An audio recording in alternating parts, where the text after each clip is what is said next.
Kau boleh pandai, kau boleh kaya, kau boleh hebat. Tapi bila kau tak ada adab, semua tu akan hilang. Semua tu akan jadi sampah. Jangan expect orang hormat kau kalau kau sendiri tak reti nak hormat orang. Kebanyakan kita hanya mampu meminta orang untuk hormat kita. Oh, kononnya kita ni dah tua, kita ni lelaki, kita ni berkuasa. Kita mengharap orang hormat kita. Tapi kita sendiri tak tunjukkan contoh yang baik. Kita kena faham, yang hormat ni tak perlu kita mengemis. Kalau kita tunjuk contoh yang baik, orang sendiri akan hormat kita. Orang sendiri akan segan dengan kita. Kau boleh pandai, kau boleh kaya, kau boleh hebat.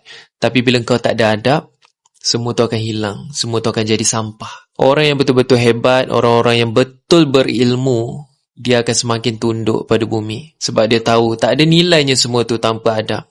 Kita orang Melayu, kita orang Islam, kaya dengan adab.